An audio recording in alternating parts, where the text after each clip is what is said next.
મહત્વપૂર્ણ સમાચાર સામે આવી રહ્યા છે તેની પર નજર કરી લઈએ તો ગુજરાત આરટી સેવા સમિતિએ રાજ્ય સરકારને પત્ર લખ્યો છે। ગુજરાત આરટી સેવા સમિતિ દ્વારા રાજ્ય સરકારને પત્ર લખવામાં આવ્યું છે।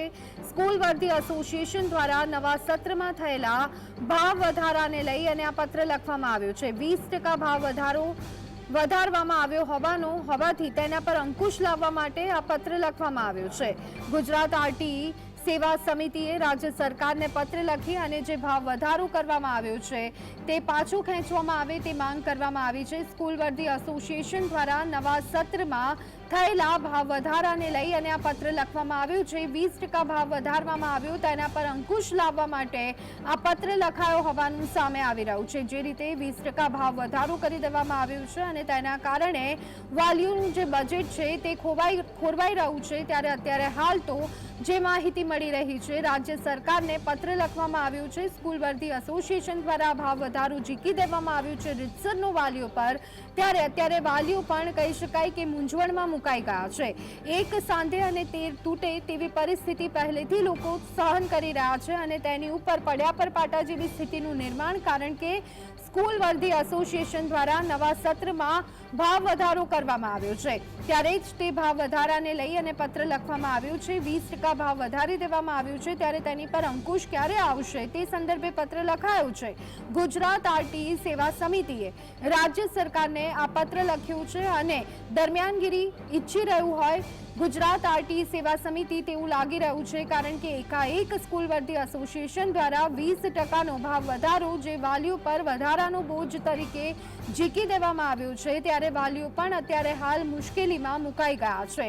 એક તરફ મોંઘવારી વધી રહી છે તો બીજી તરફ હવે શિક્ષણ મેળવવું પણ મુશ્કેલ બનતું જઈ રહ્યું હોય તેમ લાગી રહ્યું છે। શિક્ષણ જે છે તે વ્યક્તિનો મૂળભૂત અધિકાર છે, પરંતુ જો આમને આમ ફી વધારો કરવામાં આવશે અને આમને આમ શિક્ષણને લગતી જરૂરી જે તમામ પ્રવૃત્તિઓ છે તેમાં પણ ભાવ વધતો રહેશે તો આખરે બાળક શિક્ષણ મેળવશે કે કેમ તેની પર સવાલ ઊભો થઈ રહ્યો છે। આમ તો એવી ચર્ચાઓ જોવા મળતી હોય છે કે શા માટે ખાનગી શાળાના ભરોસે રહેવું પડે, સરકારી શાળાઓનો વિકલ્પ પણ આપણી પાસે રહેતો હોય છે, પરંતુ તે સરકારી શાળાઓની સ્થિતિ કેવી હોય છે તે આપણે સૌ કોઈ જાણીએ છીએ।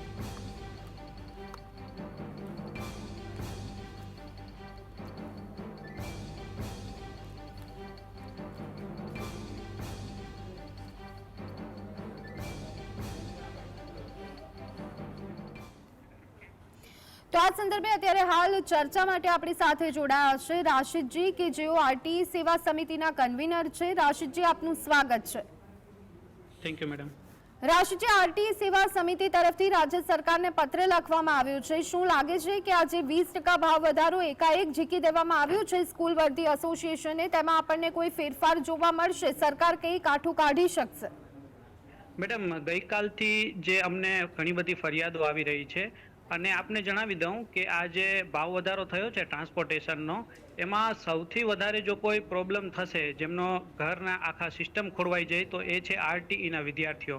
કારણ કે જે પ્રાઇવેટમાં જે વિદ્યાર્થીઓને ભણાવે છે તે તો હજી કદાચ ક્યાંક એડજસ્ટ કરી લેશે, પરંતુ જે આરટી અંતર્ગત જે વિદ્યાર્થીઓ પ્રાઇવેટમાં અભ્યાસ કરે છે મેડમ, એ હવે સ્કૂલે જવા માટે કેવી રીતે જશે? કારણ કે સરકાર એમને કુલ 3000 રૂપિયા આખા વર્ષના આપે છે, બરાબર? એટલે હવે આ જે વિદ્યાર્થીઓ છે એ હવે સ્કૂલે જશે કેવી રીતે, એ પ્રશ્ન ઊભો થયો છે, કારણ કે 20% વધારો થયો છે। તો અમારી સરકારને એવી રજૂઆત છે કે હવે આ જે 3000 રૂપિયાનો જે તમે આપો છો સ્કોલરશીપ, એના સિવાય પણ વધારાનો ટ્રાન્સપોર્ટેશન માટે પણ તમારે મંથલી અથવા તો યરલી પૈસા આપવા જોઈએ। ઓલરેડી 3000 રૂપિયા આપણે છોકરાઓ જે ડ્રેસ કોડ પણ ડ્રેસ છે અને એ પણ નથી લઈ શકતા પૂરું, કારણ કે એના માટે બુક્સ ને એ બધોનો ખર્ચો પણ વધારે હોય છે એના માટે। તો એના માટે પણ અમારી રજૂઆત હતી કે 6000 રૂપિયા એના માટે પણ કરવા જોઈએ, અને ટ્રાન્સપોર્ટેશન માટે પણ અમારી રજૂઆત થઈ છે કે એમને ફી વધારે, ટ્રાન્સપોર્ટેશનનો પણ ખર્ચો એક્સ્ટ્રા આપે અથવા તો સ્કોલરશીપ જાહેર કરે। જી મેડમ। જી બિલકુલ, પણ રાશિદજી, ચોક્કસ આરટીના વિદ્યાર્થીઓને તો ધ્યાને લેવું જોઈએ, પરંતુ મને નથી લાગતું કે અન્ય જે વિદ્યાર્થીઓના વાલીઓ છે તેમને પણ આ ખર્ચ પરવડતો હશે, એટલે સ્વાભાવિક રીતે તમામ લોકો માટે વિચારી અને સીધો જે ભાવ વધારો ઝીકવામાં આવ્યો છે તેમાં રાહત મળવી જોઈએ। આપનું શું માનવું છે? જી મેડમ, એ વાત સાચી જ છે, પણ અમારી ખાસ રજૂઆત તો આરટીના વિદ્યાર્થીઓ માટે ખાસ રજૂઆત એ માટે થઈ છે કારણ કે સૌથી વધારે અસર તો પહેલી અસર તેમને થયેલી છે. આરટીઓએ પણ આ બાબતે વિચારવું જોઈએ અને રાજ્ય સરકારે પણ આ બાબતે વિચારવું જોઈએ કે આ જે વિદ્યાર્થીઓનો જે ટ્રાન્સપોર્ટેશનનો આટલો ખર્ચો થાય તો ઓલરેડી ફીઝનો ખર્ચો અને ઓલરેડી અત્યારે મોંઘવારી ચાલી રહી છે, તો સરકારે તમામ પાસાઓ પર વિચારવું જોઈએ અને જે આરટીઓને આ બાબતે પણ થોડું વિચારવું જોઈએ. હવે આ જે ટ્રાન્સપોર્ટેશન છે, જે લોકો પર આ ઓછીતાના નિયમો લાગુ પડ્યા છે, મેડમ આજથી પણ અત્યારે અમને સવારે ફોન આવી ગયા છે કે જે અમુક જે ઓટો ટ્રાન્સપોર્ટેશન વાળા છે અથવા તો જે રિક્ષા ચાલક વેન ચાલકે ના પાડી દીધી છે કે આજે અમે નહીં આવવાના છીએ, તો અમને એ બાબતે પણ સવારથી ફોન આવ્યા છે. તો આ સરકારે તમામ બાબતો પર પાસા ઉપર વિચારવું જોઈએ. ઘણી વખત અમુક સરકાર સારા પણ કામ કરી રહી છે, તો આ બાબતે પણ સરકારે ચોક્કસથી વિચારવું જોઈએ. ખાસ આરટીના વિદ્યાર્થીઓની અમારી રજૂઆત હતી કે એમને પણ માટે પણ આ સ્કોલરશિપ માટે આપવી જોઈએ અથવા તો પરિવહનની જે સ્કોલરશિપ છે તે પણ જાહેર કરવી જોઈએ. કારણ કે આરટીના વિદ્યાર્થીઓ છે ને મેડમ, એ તો ખાસ નબળા અને વંચિત જૂથના બાળકો જ છે, એટલે એમના માટે અમારી ખાસ રજૂઆત આ જે હતી ગઈકાલે એ એમના માટે હતી. અને સરકારે જે આપણે જે વાત કરી ચોક્કસથી કે સરકારે તમામ પાસાઓ પર વિચારવું જોઈએ અને આરટીઓએ પણ આ બાબતે વિચારવું જોઈએ.